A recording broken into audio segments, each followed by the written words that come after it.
The Geneva session concluded under a calm winter sky, but the diplomacy unfolding behind those closed doors was anything but calm. Officials stepped out with tight smiles, the kind that diplomats wear when they must pretend progress has been made. Cameras captured the handshakes, the careful nods, the curated performance meant for global consumption. Statements were issued. Phrases like productive dialogue, technical follow-ups, and constructive exchange made their routine appearance. And yet, none of this ceremonial choreography revealed the actual nature of what happened inside.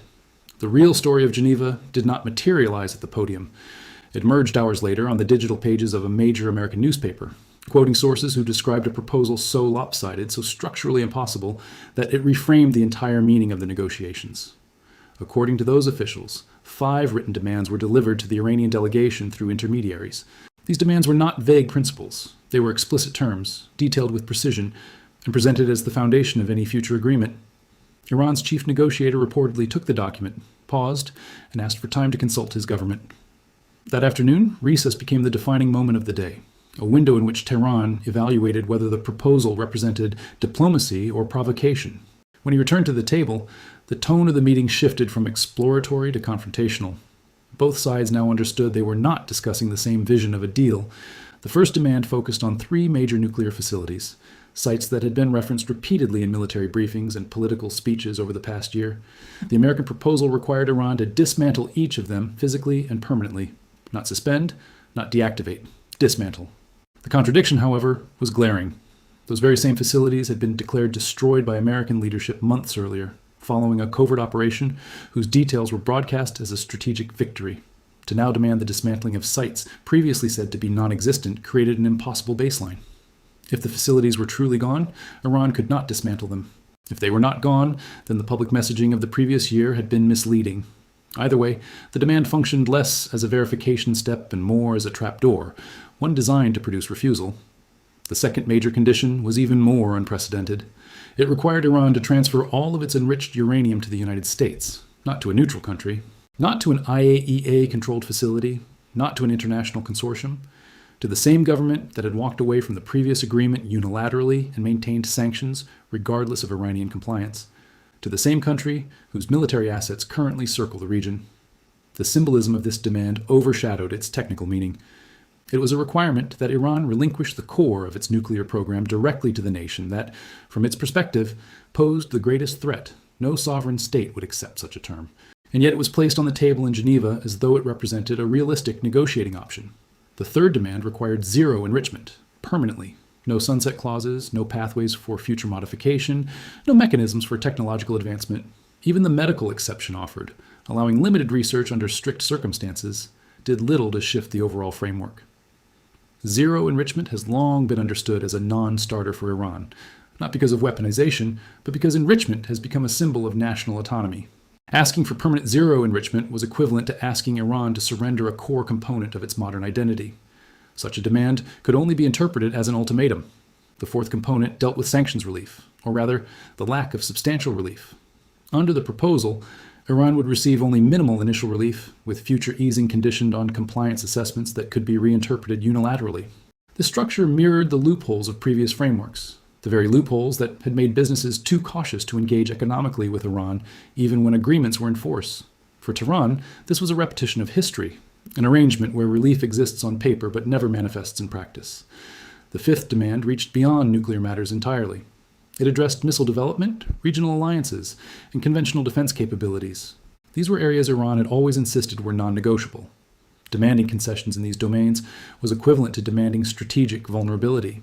Taken together, the 5 demands did not resemble a nuclear agreement.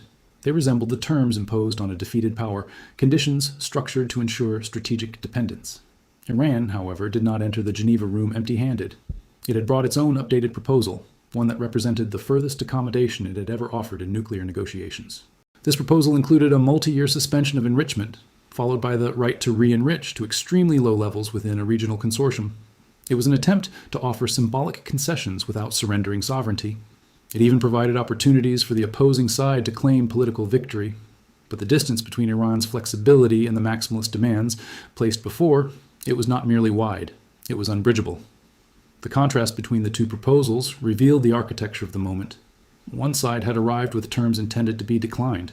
The other arrived hoping for a structure that would allow dialogue to continue. The gap defined the day. Iran's negotiators could not accept the American terms without collapsing politically at home. American negotiators, meanwhile, seemed to have presented demands that no rational Iranian leader could possibly sign. This led analysts to a deeper interpretation, that the 5 demands were not crafted to reach a deal, but to document impossibility. When one wishes to negotiate, one offers a pathway the other side can walk.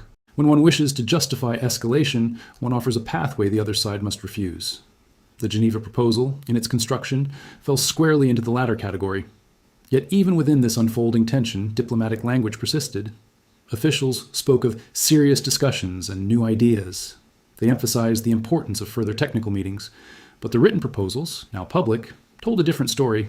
They revealed the magnitude of the divide. They signaled a likely continuation of the confrontation, regardless of diplomatic choreography.